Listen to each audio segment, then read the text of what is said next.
2025-26ನೇ ಸಾಲಿನ ಬಜೆಟ್ನಲ್ಲಿ ಅಲ್ಪಸಂಖ್ಯಾತ ಸಮಗ್ರ ಅಭಿವೃದ್ಧಿಗಾಗಿ ಒಟ್ಟು ಬಜೆಟ್ನಲ್ಲಿ ಕನಿಷ್ಠ 10,000 ಕೋಟಿ ಮೊತ್ತ ಮೀಸಲಿಡಬೇಕು ಅಂತ social democratic party of India ಮನವಿ ಮಾಡಿದೆ.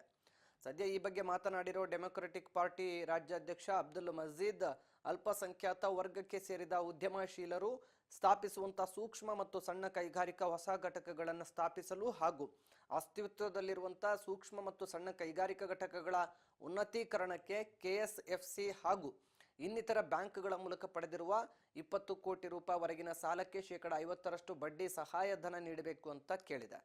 ಅಲ್ಪಸಂಖ್ಯಾತರ ಅಭಿವೃದ್ಧಿ ನಿಗಮದಿಂದ ನೀಡುವ ವಿವಿಧ ಯೋಜನೆಗಳನ್ನು ಸಮರ್ಪಕವಾಗಿ ಮತ್ತು ವೈಜ್ಞಾನಿಕವಾಗಿ ಅನುಷ್ಠಾನಗೊಳಿಸಲು ಕನಿಷ್ಠ ಪಕ್ಷ 2,000 ಕೋಟಿ ರೂಪಾಯಿಗಳ ವಿವಿಧ ಕಾರ್ಯಕ್ರಮಗಳನ್ನು ರೂಪಿಸಬೇಕು ಅಂತ ತಿಳಿಸಿದೆ.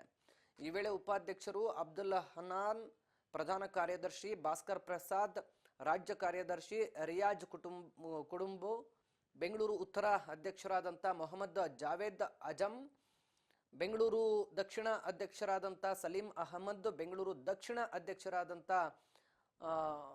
ಹಲೇಕ ಮುಖಂಡರುಗಳು ಸೇರಿದಂತೆ ವಿವಿಧ ಏನು ಬೆಂಗಳೂರಿನ ದಕ್ಷಿಣ ಉತ್ತರ ಕೇಂದ್ರ ಭಾಗದ ಕೆಲವೊಂದಷ್ಟು ಮುಖಂಡರುಗಳು ಕೂಡ ಇವತ್ತಿನ ಈ ಸುದ್ದಿಗೋಷ್ಠಿಯಲ್ಲಿ ಭಾಗಿಯಾಗಿದ್ರು.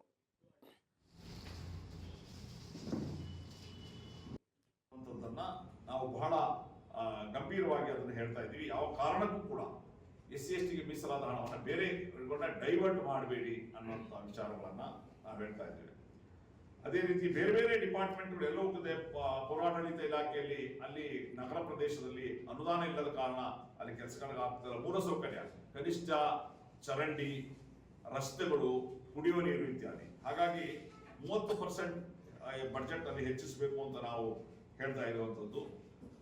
ಅದೇ ರೀತಿ ಕೃಷಿ ಇಲಾಖೆಯನ್ನ ನಾವು ನೋಡಿದ್ರೆ, ಕೃಷಿ ಇಲಾಖೆಯಲ್ಲಿ ಏನು ರೈತರ ಸಾಲ ಏನಿದೆ ಅದನ್ನ ಈ ಬಜೆಟ್ ನಲ್ಲಿ ಘೋಷಣೆ ಮಾಡಬೇಕು, ಅದನ್ನ ಮನ್ನಾ ಮಾಡಬೇಕು ಅನ್ನುವಂತ ನಮ್ಮ ಬೇಡಿಕೆಯನ್ನು ನಾವು ಇಡ್ತಾ ಇದ್ದೇವೆ.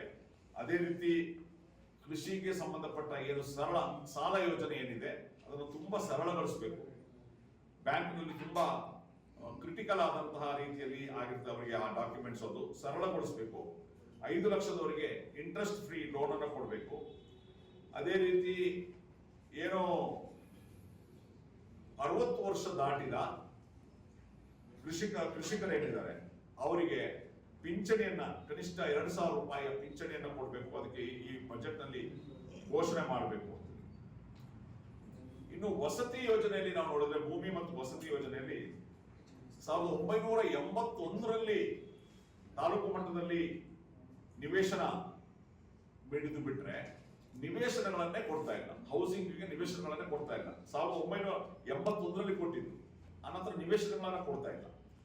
ಆ ಕಾರಣಕ್ಕೆ ಕನಿಷ್ಠ ಪಕ್ಷ ಪ್ರತಿ 5 ವರ್ಷಕ್ಕೊಮ್ಮೆ ಆದ್ರೂ ಒಂದು ಹೊಸದಾಗಿ ನಿವೇಶನಗಳಿಗೆ ಅರ್ಜಿ ಕರೆದು ಕೊಡುವಂತ ಒಂದು ವ್ಯವಸ್ಥೆ ಆಗುತ್ತೆ. ಅದಕ್ಕೆ ನಿಮ್ಮಲ್ಲಿ ಭೂಮಿ ಇಲ್ಲ ಅಂತ ಹೇಳಿದ್ರೆ ಭೂಮಿಯನ್ನ ಖರೀದಿ ಮಾಡಬೇಕು, ಅದಕ್ಕಾಗಿ ಬಜೆಟ್ ಅಲೋಕೇಶನ್ ಮಾಡಬೇಕು. ವಸತಿ ಅನ್ನೋದು ಒಂದು ಬಹಳ ದೊಡ್ಡ ಸಮಸ್ಯೆ. ಆ ವಸತಿ ಸಮಸ್ಯೆನ ಪರಿಹರಿಸಲಿಕ್ಕೆ ಇವತ್ತು ಆ ಹಣವನ್ನ ಅಂದ್ರೆ ರಿಸರ್ವ್ ಇಡಬೇಕು, ಭೂಮಿಯನ್ನ ಖರೀದಿ ಮಾಡಿ ಆದ್ರೂ ಕೊಡಬೇಕು ಅನ್ನುವಂಥದ್ದು. ಮತ್ತು ವಿಶೇಷವಾಗಿ ಈ ವಸತಿ ಯೋಜನೆಯಲ್ಲಿ ಅಲ್ಪಸಂಖ್ಯಾತರಿಗೆ 15% ರಿಸರ್ವೇಶನ್ ಕೇಂದ್ರದ ಯೋಜನೆಗಳಲ್ಲಿದೆ. ಕೇಂದ್ರದ ಯಾವುದೆಲ್ಲ ವಸತಿ ಯೋಜನೆ ಇದೆ